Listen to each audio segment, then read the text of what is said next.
welcome to a progress tour of Pop Culture City. So we're going to start with the top level, where right at the back there we've got the X-Mansion sitting on top of the Quickie Mart with Sesame Street, the Lumi Bricks newsstand, TARDIS that has landed on a Wicked Witch, you can see there the ruby slippers. Some more Doctor Who stuff going on here. Hoopers from Sesame Street. There's a little deli tucked in behind there. And then the subway station access. Next to that we've got the Bricklink Designer Programme construction site that has been taken over by Spider-Man villains. So we've got Sandman at the top, wreaking havoc. We've got Doc Ock, Electro, multiple versions of Doc Ock, multiple versions of Sandman, and of course multiple Spider-Men knocking around as well. Next to that we've got Avengers Tower. That big monster thing that I can't remember the name of outside.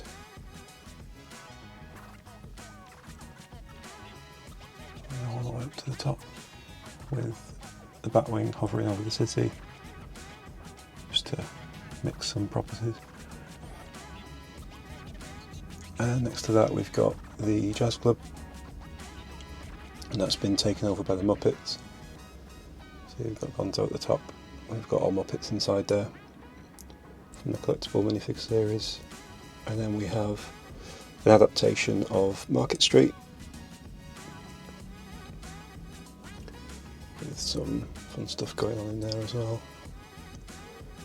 Some random people doing some shopping.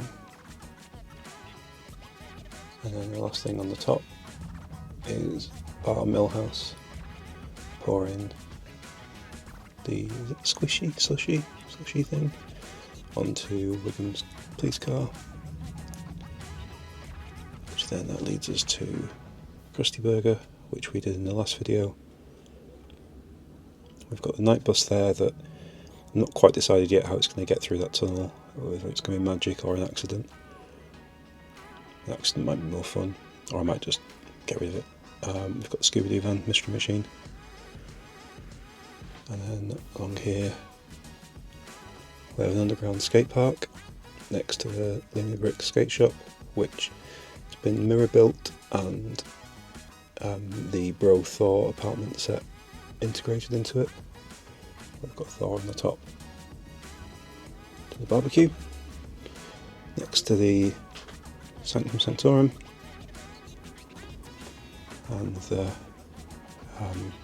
Disney costume shop, which is a rebrickable from the original Disney Castle set, which was an awesome build, but I don't have anywhere for it, and this is cool too.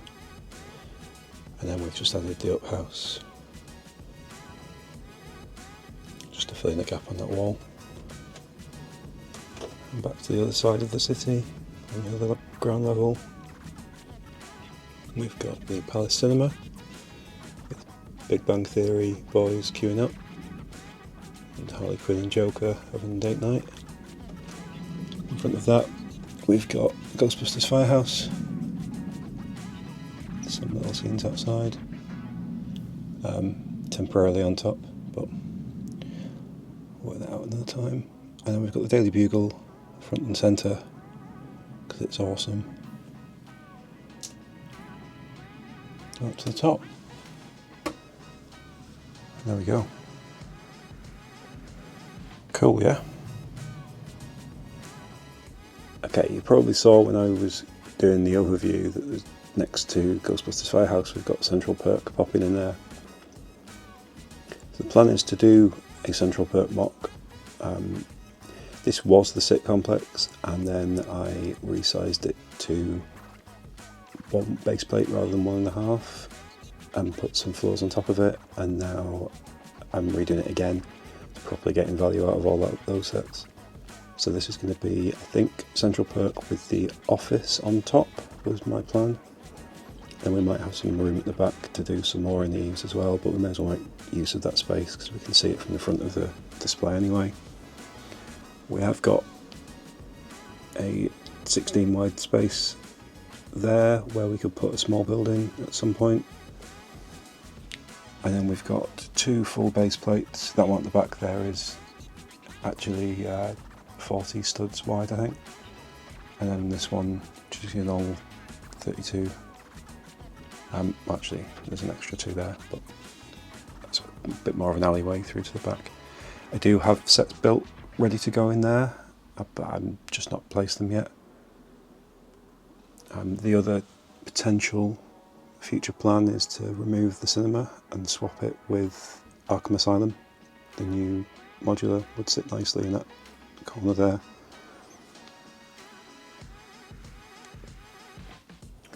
And then my last kind of plan for this area is at the back.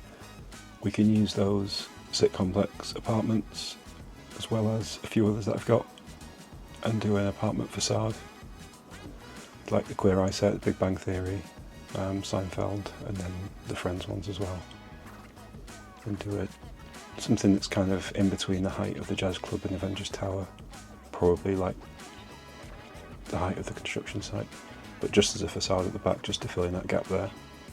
And then we do have room underneath this city as well. It's on top of some IKEA units that have shelves underneath, so we can do some underground scenes as well.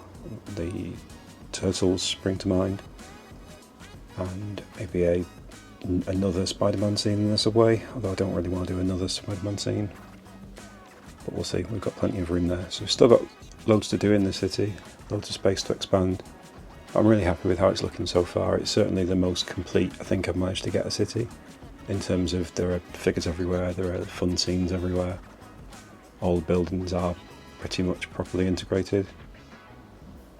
There's a few light kits to install, but other than that, really happy.